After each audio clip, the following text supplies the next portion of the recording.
Everyone అందరికీ నమస్తే. అందరూ ఎలా ఉన్నారండి? బాగున్నారా? మేమైతే చాలా బాగున్నాము.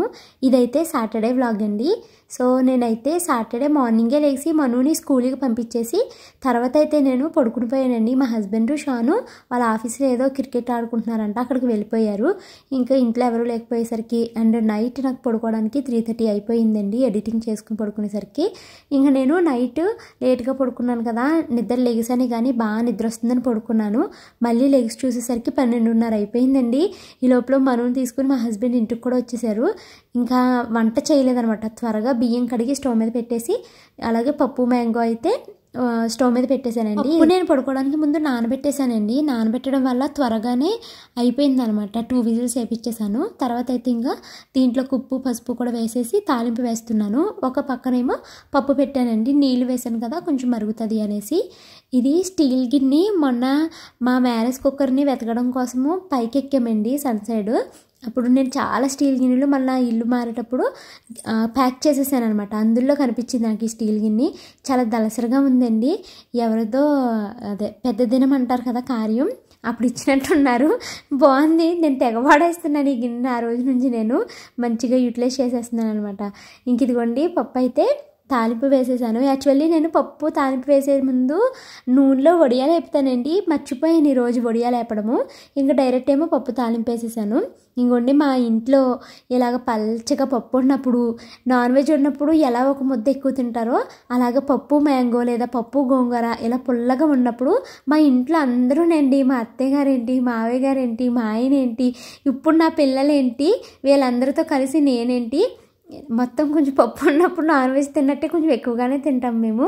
అంటే పప్పు పల్చగా ఉండాలి. మెయిన్ ఏంటంటే పల్చగా ఉండాలి అండ్ పుల్లగా ఉండాలి. అలాంటివి నచ్చుతాయి అనమాట. ఇంకా నేనైతే ఇలా వంట చేసుకుంటూ పప్పును తాలింపు వేసేసి వడియాలు వేసేసానండి. ఈ లోపల మా మంతల్లి మొన్న ఇలాగ మేము మసాజర్ పెట్టుకున్నాం కదండి, దీనికి ఇది బాగా నచ్చేసిందంట. నాకు మళ్ళీ కావాలని అడిగితే ఇంక ఇది ఆన్ చేసామండి. ఇది చాలా బాగుంది, రిలాక్స్డ్గా అనిపిస్తుంది అనమాట. ఇంకా సరే పిల్లలు సరదా పడుతున్నారు కదా అని ఆన్ చేసాము. అండ్ ఇక్కడ నాకు హ్యాపీ థింగ్ ఏంటంటే మా హస్బెండ్ కూడా చాలా నచ్చిందండి. మా హస్బెండ్కి కూడా నార్మల్గా ఇది నేను కొనాలంటే కొనం కదండి, బట్ ఈ యూట్యూబ్ పుణ్యమా అని ఇది మనకి రివ్యూకి పంపించారు. మా హస్బెండ్ కూడా చాలా హ్యాపీ ఫీల్ అయ్యారన్నమాట ఇవి వచ్చినందుకు. అండ్ ఇంకోండి మా హస్బెండ్ కూడా కాల్ అయి పెట్టుకుని చక్కగా రిలాక్స్ అవుతున్నారు. మా ఆయనకి పాపము ఎక్కువగా సిస్టమ్ దగ్గర అవి ఉంటారు, నెక్ పెయిన్ వస్తుందండి. తర్వాత ఏంటంటే ఇలాగ షటిల్ ఆడతాకి వెళ్తారు, క్రికెట్ ఆడతాకి వెళ్తారు, కాళ్ళు కూడా అవి లాగుతూ ఉంటాయి అన్నమాట. నేను అందుకనేసి ఆయనకి ఇలాగ రిలాక్స్ అవుతే బాగుంటుంది అనేసి పెట్టుకోండి, మీరు కూడా పెట్టుకోండి అని అంటూ ఉంటాను. ఇంకా ఇంకోండి పప్పు తాలింపు వేసేసాను, వడియాలు వేపించేసాను. నేను వేపిని చాలా వడియాలు వేపానండి. నేను అన్నానికి అన్నీ రెడీ చేసే లోపల నా పిల్లలు తినేస్తూ ఉంటారనమాట అవి. మా ఆయన కూడా అప్పటికే పాపం 2 అయిపోయిందండి, టైము 2:15 అయిపోయింది. ఆకలి అంట కూర్చున్నారు మా ఆయన అయితేని. బట్ నేను లేగడమే లేట్ అయిపోయింది కదా, ఇంకా వంట అయ్యేసరికి లేట్ అయింది. ఇంకా అందరము కూర్చుని అయితే తింటున్నామండి.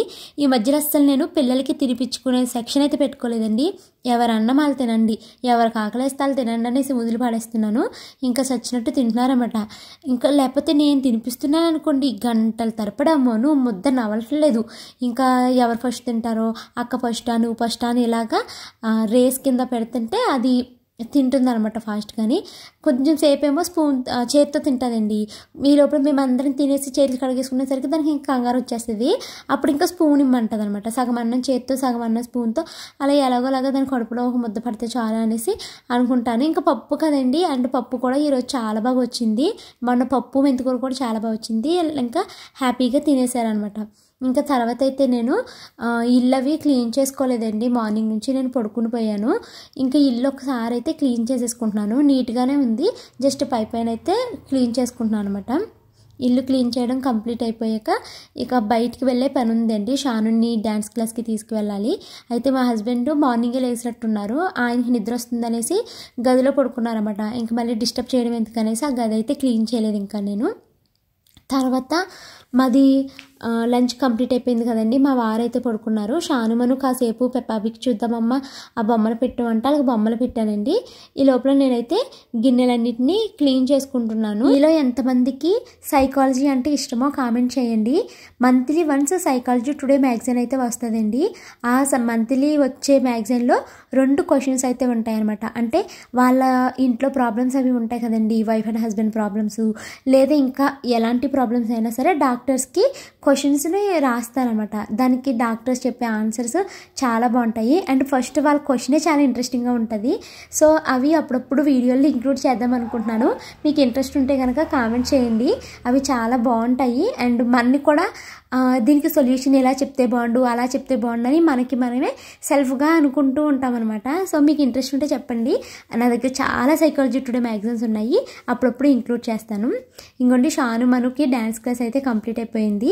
ఇక ఇంటికి వెళ్లకుండా సరాసరి మేము సికింద్రాబాద్లోని శ్రద్ధ ఎక్స్టెన్షన్ దగ్గరికి అయితే వచ్చేసామండి.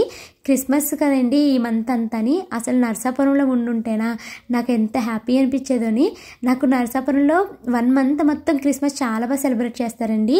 ఎంత బాగుంటుందో జీజస్ సాంగ్స్తో, ఇంకా పిల్లలు డ్యాన్స్లు అవి వేస్తూ చాలా బాగుంటుంది. లైటింగ్స్తో ఎంత బాగుంటుందో అని. మాకు కాలువ ఉంటుందండి, అక్కడ కాలువలో క్రిస్మస్కి స్టార్స్ పెడతారు, ఎంత బాగుంటుందో అది. చాలా మిస్ అయ్యాను ఈ సంవత్సరం, అసలు వెళ్ళలేదు. ఇంకోండి ఇక్కడ ఇదంతా క్రిస్మస్కి ఎంత బాగా డెకరేట్ చేశారనమాట. మేము ఊరు వెళ్తున్నామండి, అందుకనేసి ఊరు ఎందుకు వెళ్తున్నామంటే బర్త్డే ఫంక్షన్ ఉంది, ఫంక్షన్కి వెళ్తున్నాము. పాపకనేసి ఇలాగ గిఫ్ట్ తీసుకున్నాం అనమాట. చూసారా ఆ గిఫ్ట్లో ఈ బొమ్మ ఉంది. ఈ బొమ్మ ఎంత బాగా కదులుతుందో. ఈ మ్యూజిక్ ఉంచితే నాకు కాపీరైట్ వచ్చేస్తుందని మ్యూజిక్ ఉంచలేదు. ఇదైతే తీసుకున్నాము. దీంతోపాటు 2 ఫ్రాక్స్ కూడా తీసుకున్నాను, అవి మీకు చూపిస్తానండి. సో ఈ గిఫ్ట్ అయితే ప్యాకింగ్ చేయించేసుకున్నాము. తర్వాత ఇప్పుడు న్యూ ఇయర్ వస్తుంది. షాను డైరీ కంప్లీట్ అయిపోయిందండి, అందుకనేసి ఇప్పుడు నుంచి మనుకు కూడా డైరీ అయితే స్టార్ట్ చేపిస్తున్నాను. మా షాను ఈ డైరీ రాయడం స్టార్ట్ చేసిన తర్వాత దాని రైటింగ్ స్లోగా ఇంప్రూవ్ అయ్యింది. కొత్త స్పెల్లింగ్స్ నేర్చుకుంది, సెంటెన్స్ ఫార్మేషన్ నేర్చుకుందండి. అందుకనేసి నేను లాస్ట్ ఇయర్ మొదలుపెట్టినప్పుడు దాని రైటింగ్ స్టార్టింగ్లో ఒకలా ఉండేది, ఇప్పుడు రైటింగ్ చాలా బాగుంది. అండ్ చాలా వరకు అసలు స్పెల్లింగ్స్ దానికదే రాసేస్తుంది. ఇక సెంటెన్స్ ఫార్మేషన్ అయితే నేను చెప్పక్కర్లేదండి, దానికదే రాసేసుకుంటుంది. ఇంకా మా హస్బెండ్ కరెక్షన్ చేపిస్తున్నారు. యాక్చువల్లీ నేను మొదలెట్టి ఒక 7 months రాయిపించాను అంతే. తర్వాత నుంచి నాకు యూట్యూబ్లో వర్క్ ఎక్కువైపోతుంది, నేను ఈ పనుల్లో బిజీగా ఉంటే మా హస్బెండ్ తెలుగు, ఇంగ్లీషు, హిందీ ఈ 3 లాంగ్వేజెస్లో డైరీ అయితే తన చేత రాయిపిస్తున్నారు, షాను చేత. ఇక ఇప్పటి నుంచి మను చేత కూడా రాయిపించాలి. ఎందుకంటే మా షాను ఏదైనా చాలా త్వరగా నేర్చుకుంటుంది. బట్ మను ఏంటంటే కొంచెము అదొక టైప్ అనమాట. ఇంకా నేను చిన్నపిల్లని అనేసి గారం ఎక్కువగా చేసేస్తుందండి, త్వరగా నేర్చుకోదు. ఇంక ఇప్పుడు దీనికి కూడా నేర్పించాలనుకుంటున్నాను. మా షాను మను ఇద్దరు ఏదైనా సరేనండి 1-2 సార్లు చెప్పామంటే చాలా బాగా గుర్తుంచుకుంటారు.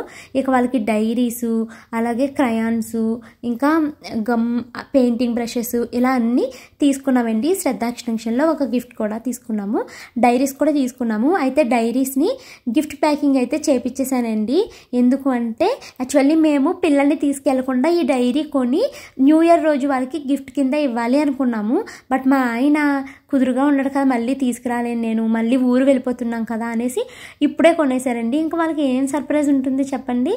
ఇంకా కొన్నాం కదా, ఇంకా ప్యాకింగ్ మళ్ళీ చేయించామన్నమాట. ఇంకా ఎలాగో మనము బయట విడిగా చేయించాలంటే 50 రూపీస్ అండి, ఇక్కడే కొన్నాం కదా. వీటికి మాకు ఎంత అయిందంటే 650 రూపీస్ అయ్యిందండి. డైరీ 180 రూపీస్నే. కాకపోతే ఇంకా పిల్లలకి క్రయాన్స్ ఇవి తీసుకున్నాం కదా, మొత్తానికి అలాగా 650 అయ్యింది. గిఫ్ట్ కాకుండా 650 అండి. గిఫ్ట్ అయితే మళ్ళీ 350నో 400నో సెపరేట్గా బిల్ అనమాట. ఓన్లీ పిల్లలకి సంబంధించి ఈ రేట్ అయ్యింది.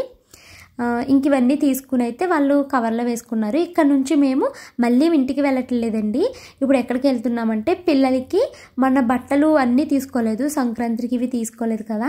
సో ఇప్పుడు మను బర్త్డే రోజు మార్నింగ్ వేసుకోవడానికి కాటన్ గౌన్ తీసుకోవడానికి, ఇంకా రేపు న్యూ ఇయర్ వస్తుంది కదండి, న్యూ ఇయర్ రోజు మార్నింగ్ వేసుకోవడానికి పిల్లలిద్దరికి కొత్త గౌన్లు, అలాగే సంక్రాంతికి వేసుకోవడానికి కొత్త గౌన్లు తీసుకోవడానికి అయితే నేను ఇక్కడికి వచ్చానండి. అయితే లాస్ట్ టైము షాపింగ్ వీడియో మీరు చూసారా లేదో, లాస్ట్ ఇయర్ది. అప్పుడు నేను షానుకు ఒక 2500, మనుకి ఒక 2000 అట్టి ఒక ఫ్రాకు, అలాగే అవి కాకుండా మళ్ళీ 700-800 అట్టి మళ్ళీ 2 పరికిణి జాకెట్లు అలాగా తీసుకున్నానండి. మొత్తం ఆ షాపింగ్ పేరు చెప్పే లాస్ట్ టైము 6000 ఖర్చు పెట్టాను. అవి నేను కొన్నాను. ఆ రోజు కొద్దిసేపు ఒక హాఫ్ అన్ అవర్ తప్పించి మళ్ళీ నా పిల్లలు అవి వేసుకున్నదే లేదండి. నాకేమో అసలు 5,000 6,000 కొన్నాను, సంవత్సరానికి ఒక్కసారే కదా నేను ఇంత రేట్ కొన్నాను, ఇలా వాడట్లేదు, అనవసరంగా వేస్ట్ అయిపోయినాయి అన్న ఫీలింగ్ నాకు అలాగే ఉండిపోయింది. వీళ్ళు ఏంటంటే కాటన్ గౌన్లు లేదా టీషర్ట్లు ఇంతే తప్పించి ఇంక వేరేది ఏది వేసుకోరండి. ఈసారి అయితే నేను అన్ని వేలు ఖర్చు పెట్టాలి అని అనుకోవట్లేదు. అందుకనేసి మొన్న సింపుల్ లుక్గా ఉండే 550 రూపీస్ అట్టి మొన్న మదీనాలో 2 గౌన్లు తీసుకున్నాను కదండి. ఈసారి అయితే పుట్టినరోజుకి మార్నింగ్ వేసుకోవడానికి, న్యూ ఇయర్ రోజు వేసుకోవడానికి, పొంగల్లో వేసుకోవడానికి ఒక గౌను అంతే. షానుకి 3 గౌన్లు, మనుకి 3 గౌన్లు అయితే తీసుకున్నానండి. అండ్ ఇంకొక 2 చిన్న చిన్న గౌన్లు తీసుకున్నాను. ఇవి బర్త్డేకి వెళ్తున్నాము కదండి, అక్కడ పాపకి పెట్టడం కోసం అయితే ఇవి తీసుకున్నానండి. షాను మను గౌన్లు ఒక్కొక్క గౌను 150 రూపీస్ అండి. ఈ చిన్న గౌన్లు చాలా క్వాలిటీగా ఉన్నాయి. ఇవి 220 అలాగా చెప్పారనమాట. సో టోటల్గా ఇవన్నీ తీసుకుని మేము మళ్ళీ ఇంటికి వచ్చేసాము. మా షాను మనుకి గౌన్లు వేశాను, పిక్స్ పెడుతున్నాను చూడండి. ఎక్కువ కాస్ట్లో బట్టలు తీసుకుని అవి 1-2 సార్లు వాడుకుని పక్కన పెట్టేసి కన్నా ఈ 150లో ఫ్రాక్సే బెస్ట్ అనిపించిందండి. చాలా బాగుంది, వాళ్ళకి కన్వీనియంట్గా ఉంది, రోజు మొత్తం కూడా ఉంచుకునేలా ఉన్నాయి. ఇక్కడ షాపింగ్ కంప్లీట్ అయిపోయిన తర్వాత ఇక్కడ మా మను మొన్న మదీనాకి వెళ్ళినప్పుడు డివైడర్ని ఢీ కొట్టినప్పుడు మనుకి దెబ్బ తగిలిందని చెప్పాను కదండి. అప్పుడు మను ఏడుస్తుంటే నీకు స్వీట్ కార్న్ కొంటానమ్మా, ఏడవకంటే అప్పుడు ఏడుపు ఆపిందనమాట. కానీ ఎక్కడ స్వీట్ కార్న్ కనిపించలేదండి మాకు. అయితే నాకు స్వీట్ కార్న్ కొంటానన్నావు, పొట్టకు దెబ్బ తగిలిందని, కొనలేదని ఏడుస్తుంది. అందుకనేసి ఇప్పుడు స్వీట్ కార్న్ కనిపిస్తే కొన్నాను. అండ్ మను స్వీట్ కార్న్తో పాటు నాకైతే ఇది తినాలి అనిపించి ఇది కొనుక్కున్నానండి. మేమైతే దీన్ని మనమరాలు మిర్చిరి అంటాము, కానీ ఇది మనమరాలు మిర్చిలా లేదులే. టైం అయితే 12 o'clock అవుతుందండి. పిల్లలిద్దరూ పడుకున్నారు. ఇంకా నాకు వీడియోస్ ఎడిటింగ్ ఉంది, అలాగే షూటింగ్ కూడా ఉంది. అందుకనేసి ఇంకా నేను పిల్లల్ని పడుకోబెట్టేసి మళ్ళీ లేగేసి అయితే వచ్చానండి. సో ఇప్పుడు లగేజ్ అయితే ప్యాకింగ్ చేసుకోవాలి. ఎందుకంటే రేపు మేము ఊరు వెళ్తున్నామండి. రేపు నైట్ వెళ్తున్నాం అనమాట. అందుకనేసి ఇంకా నేను లగేజ్ ప్యాక్ చేసుకుంటున్నాను. అండ్ చూసారు కదా షాను మనుకి, అండ్ రేపు న్యూ ఇయర్లో వేసుకోవడానికి. నెక్స్ట్ ఏంటంటే నెక్స్ట్ January 2 మను బర్త్డే ఉంది. మను బర్త్డేలో కట్టుకోవడానికి, ఇంకా పొంగల్లో కట్టుకోవడానికి మొత్తం అయితే గౌన్లు కొనేసానండి. అన్నీ కాటన్వే కొన్నాను. ఒక్కొక్క గౌన్ 150 రూపీస్ అని ఆల్రెడీ చెప్పాను కదా. సో గౌన్లు అయితే కొన్నానండి. ఇప్పుడు ఇవన్నీ లగేజ్ ప్యాక్ చేసుకోవాలి. అండ్ ఇప్పుడు ఊరు ఎందుకు వెళ్తున్నామంటే కాకినాడ వెళ్తున్నామండి. అనుకోకుండా వెళ్ళాల్సి వస్తుంది, ఫంక్షన్ తగిలింది. బర్త్డే పార్టీ అనమాట, బర్త్డే ఫంక్షన్, ఫస్ట్ బర్త్డే. అది ఎవరంటే నాకు ఈ పెళ్లి సంబంధం కుదిర్చారు కదండి. అంటే పెళ్లి ఫొటోస్ వచ్చినప్పుడు మా చిన్నత్తయ్య గారు వాళ్ళే మా అత్తయ్య వాళ్ళకి చెప్పారనమాట ఇలా సంబంధం వచ్చినప్పుడు. ఇప్పుడు మా చిన్నత్తయ్య వాళ్ళ కూతురు పుట్టినరోజు అండి. అయితే తన పెళ్ళికి వెళ్ళలేదు మేము, తన శ్రీమంతానికి పిలిచినప్పుడు వెళ్ళలేదు, మళ్ళీ బేబీ ఉయ్యాల్లో వేసినప్పుడు వెళ్ళలేదు. ఇలా వాళ్ళ ఇంట్లో ఏ ఫంక్షన్ చెప్పినా మాకు వెళ్ళడం కుదరట్లేదు అనమాట. ఇంకా ఆ అత్తయ్య గారు ఏంటమ్మా మా ఇంటికి ఎందుకు రావు నువ్వు, ఇప్పుడు వచ్చి ఎప్పుడు మా ఇంటికి రాలేదు, రావచ్చు కదా అని ఎన్నిసార్లు అడిగారోనండి. వాళ్ళు ఏలూరులో ఉంటారు, వాళ్ళ అమ్మాయి వాళ్ళు కాకినాడలో ఉంటారనమాట. ఇంకా రండి అని చాలాసార్లు అడుగుతున్నారు. ఇప్పుడు ఈ బర్త్డేకి కూడా వెళ్ళలేదు అంటే అత్తయ్య గారికి నా మీద ఇంకా చాలా కోపం వచ్చేస్తుంది. అందుకనేసి మళ్ళీ కుదుర్చుకుని అయితే వెళ్తున్నాం అనమాట. అయితే అది ఆ పిల్ల బర్త్డే న్యూ ఇయర్ రోజు అండి, నైట్ టైం జరుగుతుందనమాట. మేము మార్నింగ్కి వెళ్తాము.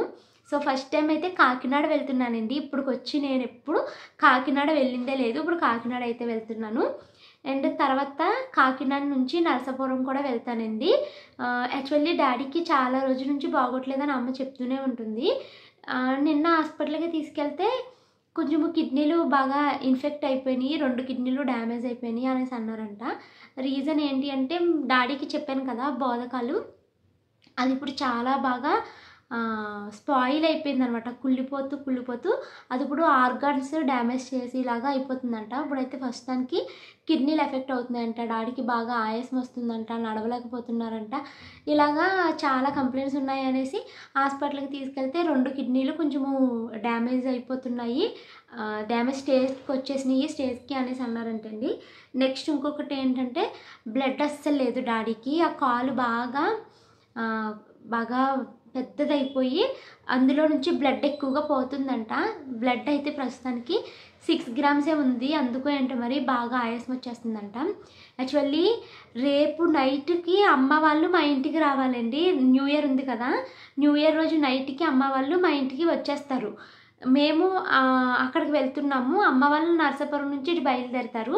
నెక్స్ట్ సెకండ్ డేకి అంటే జనవరి 2కి మేము కాకినాడ నుంచి హైదరాబాద్ రావడం, అమ్మ వాళ్ళు నరసాపురం నుంచి హైదరాబాద్లో దిగడము ఒకేసారి అవుతుంది. అందరము కలిసి ఇంటికి వచ్చేద్దాము. ఆ రోజు మను బర్త్డే కదా, మను బర్త్డేని ఇక్కడ సెలబ్రేట్ చేద్దామని మేము ప్లాన్స్ వేసుకున్నాము. అటు అమ్మ వాళ్ళకి రానుపోను టికెట్లు కన్ఫర్మ్ అయిపోయినాయి. మేమేమో కాకినాడకి వెళ్ళడానికి టికెట్లు చేసుకున్నాం, అన్నీ అయినాయండి. ఇంకా అమ్మ నిన్న ఫోన్ చేసి నాన్నకి బాగోలేదమ్మా, ఇంక ఇప్పుడు వస్తే నేను చాలా ఇబ్బంది పడిపోతాను, నానేమో నడవలేకపోతున్నది, ఈవెన్ ఆటో కూడా ఎక్కించలేకపోతున్నాను, ఇంకా నేను రాను, టికెట్లు క్యాన్సిల్ చేసేయండి అనేసి అందండి. నిన్న అయితే ఆ రిపోర్ట్లు ఇవన్నీ ఇలా చెప్తుంటే నాకు అంతకుముందు నుంచి అమ్మ నాన్నకి బాగోలేదు అంది. ఇంకా రిపోర్ట్లు పంపించేసరికి నాకు గుండెలు ఇలా ఉన్నాయన్నమాట. మా అమ్మ ఎంతసేపు అయినా ఫోన్ ఎత్తదు, నాన్నకి ఏమైపోయిందని చాలా కంగారు పడ్డానండి.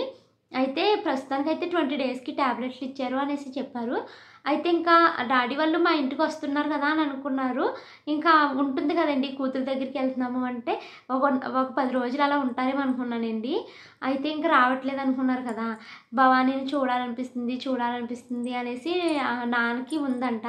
అండ్ అమ్మ నాకు ఈ విషయం చెప్పకముందే నేను మా ఆయన్ని అడిగాను అనమాట. ఇంకా మా ఆయన నేను అడగకముందే మా ఆయన ఏమన్నారంటే, కాకినాడ ఎలాగే వెళ్తున్నాం కదా, నేను కాకినాడ నుంచి హైదరాబాద్కి రిటర్న్ టికెట్స్ చేయలేదు, మనము కాకినాడ నుంచి నరసాపురం వెళ్ళి మీ నాన్న చూద్దాము, పిల్ల పుట్టినరోజు అక్కడే చేద్దాము, ఎందుకంటే మేము మా అమ్మ మా నాన్న వస్తారు, వాళ్ళ ముందే పిల్లకి పుట్టినరోజు అవి చేద్దాం అనుకున్నాము. ఇక వాళ్ళు రావడం లేదు, డాడీకి ఒంట్లో బాగాలేదు, ఇంకా మేమే వెళ్దామని ప్లాన్ వేసుకుని ఇంకా అమ్మ మీరు ఎలాగో రావట్లేదు కదా, నేను కాకినాడ నుంచి పుట్టినరోజు అవగానే నేను అటు వచ్చేస్తాను, పిల్ల పుట్టినరోజు అక్కడ చేసి నెక్స్ట్ డే ఇంకా హైదరాబాద్ వస్తానమ్మా అని అమ్మకి చెప్తే, నాన్న కూడా నేను చూడాలనిపిస్తున్నారు అంటున్నారమ్మా, ఒకసారి వచ్చి కనపడేసి వెళ్ళిపో నాన్నకి అనేసి అన్నారనమాట. ఇంకా అనుకోని ప్రయాణాలండి ఇవి, అసలు కాకినాడ ప్రయాణం అనుకోలేదు. అమ్మ వాళ్ళు ఇటు వస్తారు, పిల్ల బర్త్డే చాలా చక్కగా సెలబ్రేట్ చేద్దాం అనుకున్నాము. లేదా కాకినాడ వెళ్ళినా రిటర్న్ వచ్చినప్పటికి అమ్మ వాళ్ళని మీట్ అవ్వి అందరం కలిసి ఇలా వస్తామేమో అనుకున్నాము. బట్ అనుకోకుండా ఇప్పుడు నేను నరసాపురం వెళ్ళాల్సి వస్తుంది. యాక్చువల్లీ మాకు టికెట్ 12కి ఉందండి, పొంగల్ ఉంది కదా, పొంగల్కి వెళ్తామనేసి అప్పటికి చేసుకున్నాం మేము టికెట్. కానీ ఇంక ఇప్పుడు డాడీకి బాగాలేదు, ఒకసారి వచ్చి కనిపించా అంటుంది అమ్మ. అండ్ నాకు కూడా ఇంక అసలు ఈ రిపోర్ట్లు అవి వచ్చిన తర్వాత నాకు చాలా భయం వేసింది, ఏమైంది నాన్నకి ఏమైంది అనేసి. ఇంక ఇప్పుడు అందుకనేసి కాకినాడ నుంచి నరసాపురం, మళ్ళీ నరసాపురం నుంచి హైదరాబాద్ అనమాట వెళ్తున్నామండి. అందుకనేసి ఇంకా లగేజ్ ప్యాక్ చేసుకుంటున్నాను. మరి పిల్లల పుట్టినరోజులు అక్కడే చేస్తాము, తర్వాత ఏమో ఈ ఫంక్షన్ ఒకటి ఉంది కదా, శారీసు డ్రెస్సులు ఇవన్నీ పెట్టుకోవాలి, ఇవన్నీ పెట్టుకుని అయితే ఇంకా వెళ్ళాలి. బ్యాగ్ అయితే సర్దుకుంటున్నానండి. ఐ హోప్ నేను ఏమనుకుంటున్నానంటే, నాకు నార్మల్గా ఇప్పుడు ఏదైనా ఒక విషయం జరిగినప్పుడు కొంచెం కంగారు వస్తుంది కదండి, కొన్ని కీడు శంకిస్తుంది మనసు, ఇది ఏంటో తేడా కొడుతుంది, ఇది మొత్తం మీద సెట్ అయ్యేలాగా లేదని ఇలాగ ఒక్కసారి మన మనసు మనకి సజెషన్స్ ఇస్తుంది. బట్ ఇప్పుడు నాకు మా నాన్న విషయంలో మా నాన్నకి ఏమీ కాదు, ఒక 20 డేస్ 30 డేస్ మందులు పడితే నార్మల్ అయిపోతారు, సరిగ్గా లిక్విడ్స్ అవి తీసుకుంటే ఆ కిడ్నీ ప్రాబ్లం సాల్వ్ అయిపోతుంది అని నాకు ఎందుకో చాలా పాజిటివ్గా అనిపిస్తుందండి, అది ఏమీ ప్రాబ్లం అవ్వదు అనేసి. సో అందుకనే నేను ఎక్కువగా భయపడట్లేదు. ఎందుకంటే మా డాడీకి షుగర్ కానీ బీపీ కానీ ఇలాంటివి ఏమీ లేవండి. ఎటు తిరిగినా కాల్ ఒక్కటే చాలా ఇబ్బంది పెట్టేస్తుంది. పాపం ఎలా పడతారో మా డాడీ నాకు తెలియదు, కానీ ఆ కాల్ చాలా ఇబ్బంది పెడుతుంది. నాకైతే చాలా ధైర్యంగానే ఉందండి, పాజిటివ్గానే ఉంది. ఆ బిళ్ళలు వేసుకుంటే ఒక 20 డేస్లో డాడీ సెట్ అయిపోతారు, నార్మల్ అయిపోతుంది అనేసి అనుకుంటున్నాను. మెయిన్గా కిడ్నీ ప్రాబ్లము, యూరిన్ వెళ్తాం అది ఇబ్బంది అయిపోతుందంట, అది సెట్ అయిపోతుంది మెడిసిన్స్తో అనుకుంటున్నాను. ఐ హోప్ అంతా మంచిగా జరగాలి అనేసి కోరుకుంటున్నానండి. సో ఇంక నేను త్వరగా లగేజ్ అయితే ప్యాక్ చేసేసుకుంటాను. ఈ వ్లాగ్ అయితే ఇక్కడితో ఎండ్ చేస్తున్నానండి. ఊరు వెళ్తున్నాం కదా, ఎడిటింగ్ కుదురుతుందో లేదో నాకైతే తెలీదు, షార్ట్స్ అయితే పెడతాను. సో ఇదండి ఈరోజు వ్లాగ్. ఈ వీడియో నచ్చితే కనుక ఖచ్చితంగా లైక్ చేసి ఎలా ఉంది ఏంటో కామెంట్ చేయండి. Thank you so much for watching this video. మరొక మంచి వీడియోతో కలుస్తాను. Until then bye bye.